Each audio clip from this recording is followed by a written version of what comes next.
do a little, to talk about CX is not a cost center, utilizing AI and automation to save money and drive revenue, because that's all what we want, of course. The stage is yours, Zoe.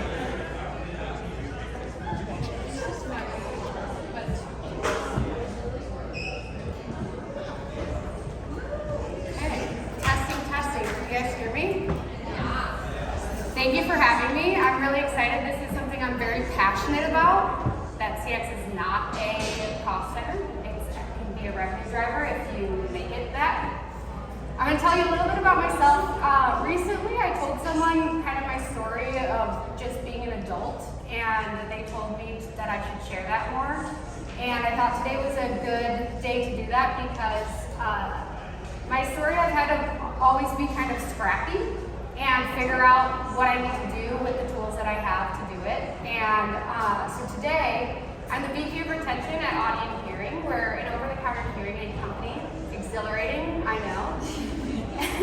We have served over 500,000 customers, elderly customers who need to talk to us on the phone, but they can't hear. So it's been the most challenging thing I've ever had to deal with. I have a large team of 60 plus agents on the phone. Yeah, it's been a huge learning experience for me. I also founded an Inevitable Agency, which is a CX agency that I accidentally started. It was a happy accident almost 2 years ago when I saw a need in the space. I started consulting for free. I didn't really know what consulting was. And it kind of just like turned into, hey, Sierra, can you come help me talk to these people who need help with implementation, etc. And like since then, it's just grown into a happy accident agency. So through my CX career,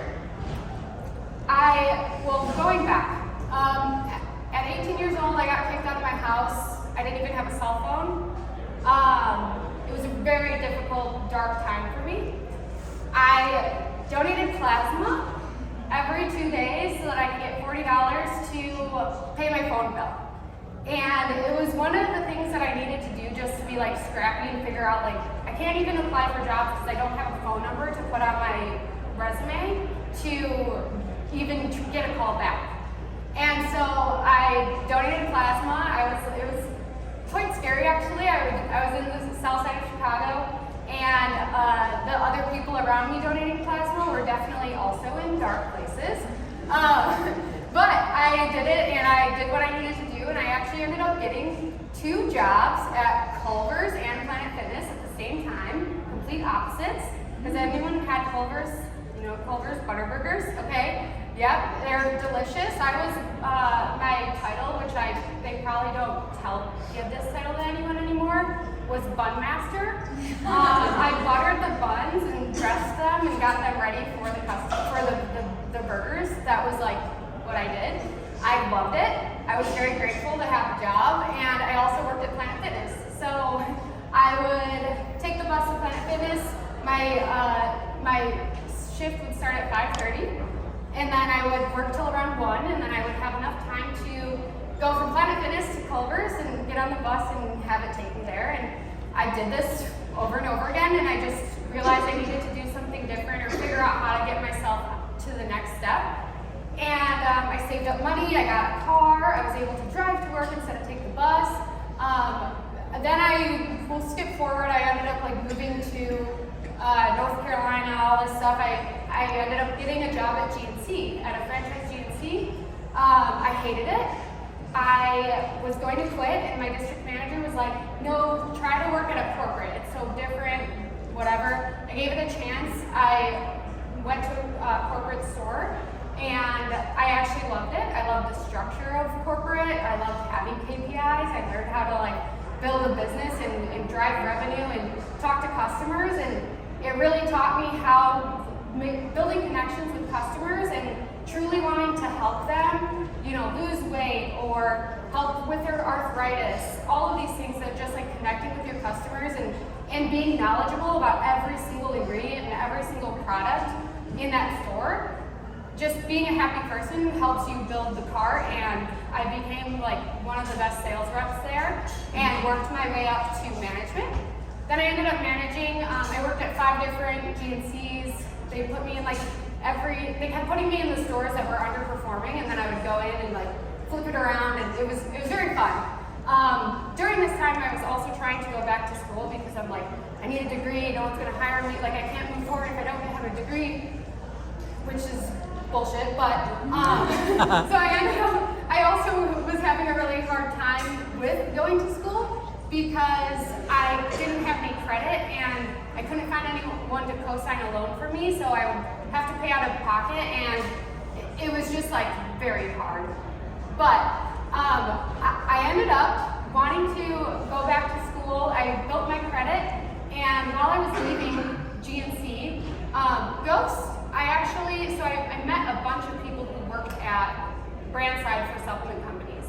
And one of them was the people at Ghost. And Ghost was kind of small at the time. It was less than 2 years old, and the person, CJ, he would come into my store, drop off samples, and he told me, he knew that I was leaving GNC, and he was like, we need someone to do part-time customer support for Ghost. And I'm like, customer support? I don't know, I'm a manager. Like, I'm not gonna go do part-time customer support. I'm like, that doesn't sound glamorous at all. But I was like, well, I'm just going to school and I need something part-time, that I'll try it. And soon enough, I just fell completely in love with customer support. And so I was doing part-time, and then slowly but surely, Dan, the CEO, he'd walk into the office and be like, aren't you supposed to be at school? And I just stopped going to class and just worked really hard for Ghost. And that's a picture of me when we opened up our own warehouse and brought some of our shipping in-house. And then a picture of me when we launched Energy, which is pretty funny because now when I talk to people and I'm like, yeah, I work at Ghost, they're like, oh, the energy drink company. I'm like, no, the supplement brand that also has energy drinks, because it was so new to me, or it's new news to me still. So that I learned e-commerce and how to like really care for your customers behind the computer, which was the opposite of being in retail. But that's how I treated my customers, like as if they were walking into a store, and as if it was retail. So I was very, very passionate. I loved problem solving. I needed to learn like every little piece of every little tech that we use. And then I did a random hiatus and I gamed full time. I quit my job. I went to Australia and I filmed this little TV show that I got recruited for, which was interesting. It's on Peacock if anyone wants to watch it. Episode 4, won't spoil anything, but yeah, I like quit my job and did that. And then I streamed on Twitch full time for 6 months, which is like so random, but it was amazing. And if anyone was in here when Michael made us do that, like the fake, was anyone in here? It brought back some memories because there was one day they made us film 14 hours of us doing that boo thing. And I'm like, oh, this is so great, we only have to do it twice, because every single competitor, they filmed us time after time doing saying woo over and over again for 14 hours. It was crazy, but yeah, so that reminds me of it.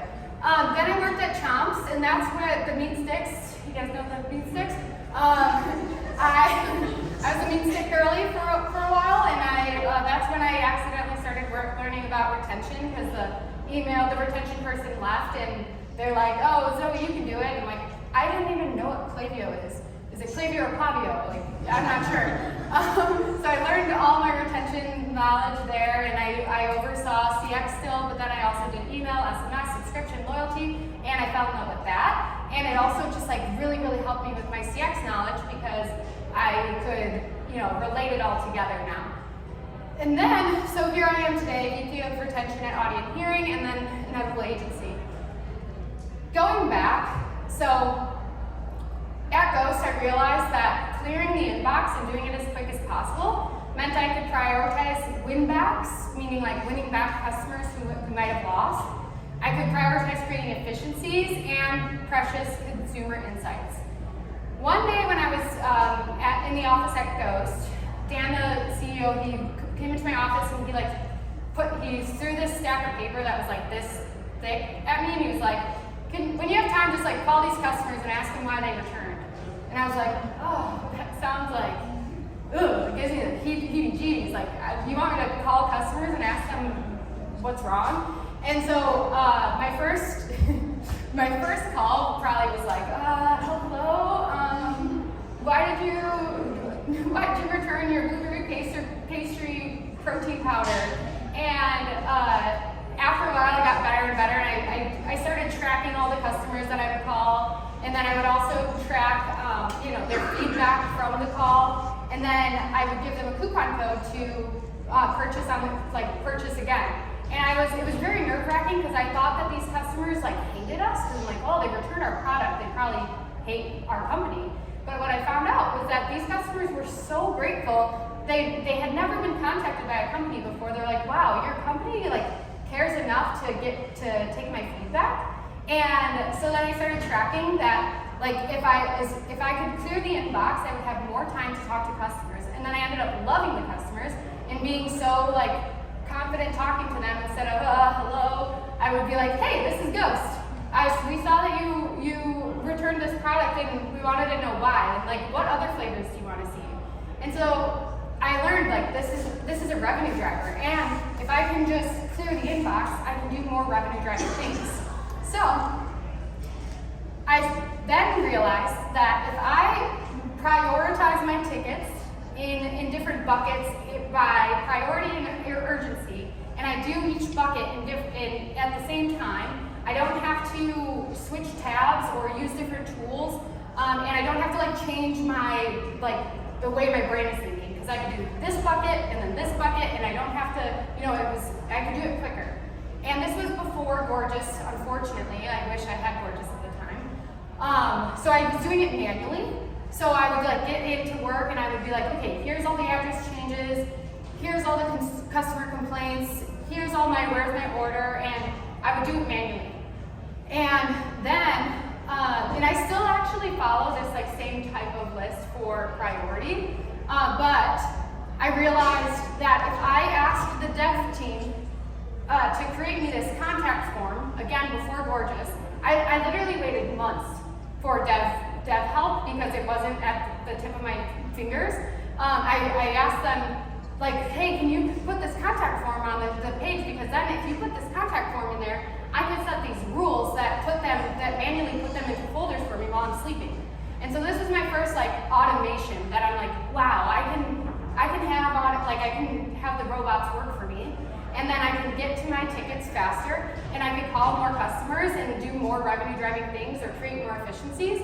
So now today you can just do this. It literally takes you 2 seconds, and you barely need to talk to Deb at all. So that would have saved me a lot of torture and everything. Begging for Deb help is the worst. Yeah. So and now today I even put the flows on, so the FAQs and the flows on the page, so we don't even deflect tickets. All the things is very different. So newsflash. The objection for automation, AI, self-help, all the stuff is that your customers want to talk to real people, but your customers don't really want to talk to you, but they want to be able to have that option to talk to you if they want it. But what they really want is what they ordered on time, and what they ordered needs to meet the expectations that you set for them. So that's really all they want. And then if they want to talk to you, you can give them the option, and you don't want to hide it from anyone, but they really just want their shit. Just give them their shit and give it to them on time. So today I want to reframe our mindset about AI, because everyone thinks AI is a robot talking to your customer. But what AI really is, yes, it can do that, but it can also do so many different things in the background, like organizing your tickets, automations to organize your tickets. And that's what I'm really excited about with AI and automation and everything, is not just the robot talking to your customers, but being able to use all these tools so that you can do more things, just like the last panel said, all of those things you have more time and less trauma on your agents. So I created this, I actually tried to take a screenshot of one of my flows here. So or cannot. I don't know how to. Should you press play on this thing? So here, thank you. So this is one of my flows that I have currently set up. Try to take a screenshot of it, but it's massive and like a little bit dramatic. But this is how I need help with my hearing aids, and it goes on and on forever. As you see, like this is really helpful. All these little things would have been questions back and forth with my agents, because it's very robust of like, how can I need help, and we ask them like, okay, what help do you need? They don't even know, so then you have to go back and forth. And now I'm like, okay, I used to hate phone calls. I love phone calls because it takes you 10 tickets to even figure out what's going on with these elderly people, and it's torturous. So now I'm like, okay, yeah, please just call me. But don't call me, go to this flow. And what is cool is that, also, did anyone read those like Goosebump books where you like choose the path? Every time I look at my flows, I'm like, oh, this is like a Goosebumps book. Like you can restart it and go find another story. But anyways, that has nothing to do with this. In the last 90 days, our flows have helped 18,500 customers with no human interaction. Thank you. Because that flow took a long time for my team to build. I'm not going to take credit for it. I said, hey, can someone build us like the most robust flow, and that's what they came up with, and it's amazing. But I would have had to like nearly double my team or keep adding team members to keep up with that. 18,500 customers just from flows. Another thing that's underutilized and like, I don't know, it's just overlooked very easily is the power of like a smart help center rather than just a basic FAQ page. So a basic FAQ page is one that you lay out all your FAQs, you make your customers dig for the questions that they're looking for. Maybe they know how to use Control F, but I guarantee you our customers don't. They're 65 plus, they don't know how to Control F. So the simplicity of just a help center with a search bar is amazing. And if anyone has trouble talking to their dev team about like installing this, or like it doesn't move the needle, it's not the most important thing, we have had 9,000 article views, 9,127 article views in the last 90 days, and 82,000 searches. 82,000 searches. So you're like your marketing team who doesn't want to put this on the help center page because it's not as on brand or whatever, and like no one's gonna look at it. This will just like show them that like people really do look for the answers. They want to find the answers that they need, and they'll use this. And not only that, you can see the success of them. Is it helping people? Thumbs up or thumbs down. Then you can go in and put more information in there. You wouldn't know any of this if you just had the regular FAQ page. And then also, one of my favorite things is the no search results. It'll show you what result or what people are searching but didn't get a result. So we reference this quite a bit to figure out what are we missing in our help center. We wouldn't be able to have that without putting a smart help center in. And again, this actually, back to having to do everything manually and asking for dev help, this would have saved my life when I was at Ghost, because I don't even think I couldn't get dev help in time to even install something like this. So now you can do it all at your own fingertips without having to beg. Now, I was so excited to see this the other day. The AI article library is something new and gorgeous. It looks at all of your tickets, and then it finds the gaps in your help center. And I thought I had a good help center built out, and then I saw this, and I'm like, wow, I'm missing so many things. There was one in particular, and this is actually newer, so I didn't take a screenshot of the old one, but that we were missing all these questions about charging our units, which is insane, because in my head I'm like, oh, of course we have that in our help center. It's an FAQ. It was missing. Like, the AI bot schooled me. I'm like, I thought I knew what I was doing. And the AI bot is like, no, you don't. Look at all this stuff you're missing. And look at how many tickets you're wasting. Like 500, 500, 500, 400. Like, I was like, holy shit, let me put these articles in there. And not only that, it wrote an article for me. And then you read it, you edit it if you need to, and you just post it live. So like, this is the AI stuff that I'm excited for. Like, it's way more than your robots talking to your customers. So, and I know that Gorgeous is working on more things like this, but AI can really help you utilize different tools so that your agents can help real customers. And it's gonna help increase our articles and everything. So, moving on to like the robot part, AI is only as smart as the tools that you choose and the way you train it. They were talking about this earlier with the, you need to train it, you need to babysit it, you need to manage it just like a person. Exactly that. And the cool thing is, the more you use those tools and build your help center, like in the slide before, your AI actually uses that information and it gets better and better. So it's a win-win because you're helping customers externally and you're deflecting tickets. But then if the customers aren't using those self-service tools, then your AI is still using it. So what I did was I ended up, well actually I'll tell you my fails first. I got really excited with AI Agent at first, and I just like let it do, like I turned on like all these guidances and I was like, go for it, Sophia, AI bot. And her CSAT sucked. She only had a 3.84, and I was like, oh man, maybe this AI thing isn't cut out to like actually help. And then I realized like it wasn't the AI bot, it was me, which is like a hard pill to swallow sometimes. It really is like as smart as you make it. So I came up with some first-time AI bot parent tips.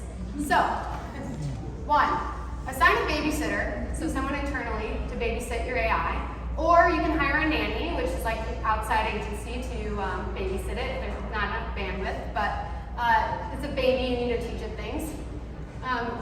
Okay, so teach your AI baby where to find the info on their own, so that's like the guidance, it's the help center, all those things. Set up baby monitors, like these views here to keep an eye on your AI baby. Dedicate time to play educational games with your AI baby. This is like going in and checking its tickets and like playing around and correcting it. And then make your AI baby get a job. So, going back to this ticket priority, as you can see, number 5 is pre-purchase and product questions. Sometimes when your team gets overwhelmed, they need to just focus on helping the customers and the ones that are angry. And I've seen people or like teams just not even answer the pre-purchase questions because they're just not the top priority. They're not angry people. It's just like, we have way too many tickets to get to. Just leave those, just let them go, you know? And so, or it's, you know, it takes a day or 2 days to answer them sometimes, or even just a couple hours. Teach your AI baby to do those pre-purchase questions. Our AI agent is one of the top performing revenue driving agents on our team because we really prioritize teaching it how to answer those pre-purchase questions. So let your AI baby take those questions and answer them so that they're getting answers while your customer is on the site, and it reduces the chances of your customers being able to leave the site and go with a competitor. Because your competitors might have an agent who's available to answer your questions right now. And so help your marketing team and like all the money that they're spending to get people to the site, help their conversion rates, get some brownie points from your marketing team. They'll be very happy that you're also helping with conversions. So again, I wanted to share a couple other CX AI uses. AI note takers at meetings. This is something I started doing recently because where our training is always, it's always developing and there's new things, and it's been really hard for me personally to like go back and write notes and what were my action items from those meetings. And so I've been utilizing the AI note takers to not only be at like my but I put them on all of my like leads meetings because I think I have like 12 leads now. And I also am kind of like a control freak, and I'm like, what are they teaching all the agents? And so I have the AI note takers go to their meetings, and then it sends me the notes without me even being at the meetings, which is really nice. I don't mean to micromanage or like, but sometimes you just have to do it, and it really helps. And then we can utilize that to create our training materials. ChatGPT to help copyright. I do this all the time because even like making macros or doing email copy, like my brain just can't all the time. And so I use ChatGPT to do that. Phone AI is something that I'm looking into. If someone has a lot of experience with this, I'd love to talk to you. Thank you. Okay, I'll be talking to you, Kayla. I'm really excited because we get 16,000 phone calls a month, and we need some help. And it's going to be really hard to continue to scale. So, and then also analyzing trends and sentiments. So you export all your tickets, and then upload it to ChatGPT and ask it questions. I think Gorgeous is coming up with something like this, internally. So I don't know. I'm not sure, but that'll be great. Or maybe they're not, and I'm just like manifesting it. But this is really nice because you can just literally have ChatGPT tell you what's going on with your customers. I spend a lot of time looking through like custom fields, studying custom fields, right, and having our agents pick what type of contact method. I think they're in a couple months, year, we won't even have to have our agents do that or tagging them because AI will just do it for us. So it's way more than just a robot talking to your agents. I made a little tracking page for you guys if you want to take it. Just scan this QR code and then press template here. It'll give you the entire slide deck too if you want this slide deck. And this is how I just track my progress. So I track AI agent progress as if it's an agent. I tracked help center, article views, and number of searches, which is really interesting because sometimes the more my article views go up, the more my searches go down because people are searching less because they have more articles to look at. So it's interesting to watch.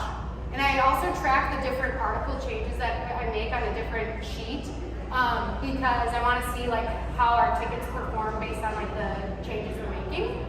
And then our automations. So, CX is a revenue center. This is more just me bragging, but 11% of our Shopify revenue now is coming from the CX department, which I'm really, really proud of. We had to, thank you. We invested more in our CX department since January, and in March was when I switched to Gorgeous. I was on the horrible help desk before that. And I really gave it a chance, but it was not fun. So March was when we started, we moved over to Gorgeous. And then since then, we've been spending a lot more time on training our agents. Just like when I was at GNC and I wanted to learn every single ingredient into every single product, that's how I want my agents to know like every single product and be so comfortable talking about it, because then they can talk to our customers on the phone and feel so confident talking about our products that they don't even need to sell. They're just talking about it and like they're hearing their customers' pain points and saying, hey, we have a solution for that, and I can give you a discount on it. And so since then, we've increased our CX department's revenue by 8%. And even though we're spending more time training and we have more robust tools that might be a little bit more expensive, and we're also paying our agents a little bit more, and it really, really pays off because, and I think it'll just continue to go up. It's been really, really beneficial for us. So CX is a revenue center if you want it to be. Thank you. We have a minute and 18 seconds. Yeah, who's got questions? I got the mic here. If no one has any questions, I also will just get a matcha. Yes, Eli. Are there matchas? Can we get a matcha? Did you find a matcha? No. First of all, thank you. This is This is incredible. This is so good. I guess my biggest question is, going into a new role, how do you establish, especially in a role where CX has been ignored for so long, how do you establish, outside of like the quantitative, like look how much we're doing, how do you get people to care again? Like it feels like they just, like they are paying as little as they could, they don't really, like how do you get the blood pumping again? Well, first of all, I had, so the job that I have now, I got because of Eli. People will try to hire Eli, and he's like, no, I'm not interested. Here's Zoe, and they're like, fine, we'll settle for Zoe, and it's great. Like, I love it. I love being like Eli's, the chopped liver to Eli. So I'm so grateful for Eli. So interestingly enough, that at this new role that I'm at, in the first month, they were like, all you do is spend money and the return rate's not going down. And I'm like, just trust the process. I've been here for literally 3 weeks. Like, I'm sorry I'm spending a little bit of extra money. And honestly, I've had to like stand my ground and just like tell them, trust me, because it's not gonna happen overnight. And we laugh about it now, me and the CEO of the company, because he literally said that. He's like, you're spending so much more money and we're not seeing results. And I'm like, dude, chill. we're gonna see the results. And so it really is like standing your ground, being confident in what you do, talking to other people and seeing like what their challenges are and how they've accomplished like success with them. Like talking to Eli changed my career, whatever, 4 years ago, when Eli was at Olipop, and I felt so like sad in this little like customer support like manager title that I couldn't get out of. And I just learned so much from doing things like this and coming to events like this. But really like standing your ground and being like, no, I know what I'm talking about. And maybe you don't see the results right now, but here's all of these tracking metrics. Like I really had to, that tracking sheet is like one of like 500 that I use to track progress and show the worth of the CX department. Since I've started, we've reduced our return rate by 6%.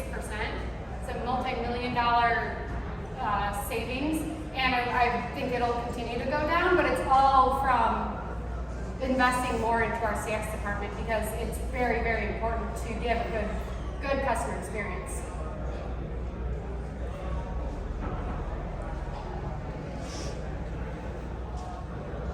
You mentioned your previous role that one thing that you were doing on a day-to-day basis, well, not on a day-to-day basis, but you were calling some of your past customers and wanting to learn more about why they chose to return, or in a subscription case, like canceled. That's such like such invaluable information that you can go and take and run with. Is there anything you guys are doing at your current role right now that replicates something similar? It's like untraditional on the CX side of things now that you're allowing AI to handle a little more mundane. Like, what are you leveraging your team to do to create these like outsized returns to either one, drive revenue the way you are, or reduce these return rates at such a drastic rate? Great question. So what's been cool with this current role is I have there's so many tickets and there's so many agents that I can like experiment a lot with. Like in previous roles, like you might only have 2 people on your team and they're crushing it, and like there's not too much to play around with. So since I've started in January, we've had all this success and we've increased revenue, and we've onboarded new retailers where we've been selling so many hearing aids on QVC. It's crazy. So we've increased revenue a ton, but we've actually been able to decrease the team size, and not only decrease the team size due to utilizing automation and like just honestly just having a good foundational organization. I have 6 agents who on Mondays and Tuesdays, which are our high volume days, they're on inbound phones, but Wednesday through Friday, they actually do white glove outbound customer calling. So they actually call, so some channels are a little bit more important to have like good reviews and stuff. You guys want to do it? No? All right, we can talk about it later. So we prioritize the channels. We find customers who like are with these channels that might be a little bit more important, and we just give them like exceptional experiences. I would love to be able to do this with every single customer, but it might not be realistic we give them exceptional service by calling them and like asking them how it was when they received the box, and like what were their pain points. Do you have any questions about changing the modes on your hearing aids? Because it's challenging for these old folks to like learn how to use these things. So I have 6 agents dedicated to that right now, and we've actually been able to increase our ratings on BBB. We had a couple of BBB complaints in the past. Trustpilot, ratings across different channels, and that's what they do all day. Like if they're not on inbound on Mondays and Tuesdays, and then we take that feedback and we bring it to our engineers, and we also have been able to spend more time on QA and really relating like if there's a complaint, like why is that complaint happening, and then we send it back to QA and we actually call the customer back and say, hey, this is our QA department actually went in, they took apart your unit, and there was a mistake, and but we want to make it up to you. Before we couldn't do that because it was so disorganized, and it really, really has helped with just even our brand image, being able to truly care and go the extra mile for these elderly folks who can't hear. That's 0. Telling me I need to get off the stage. Oh, hey.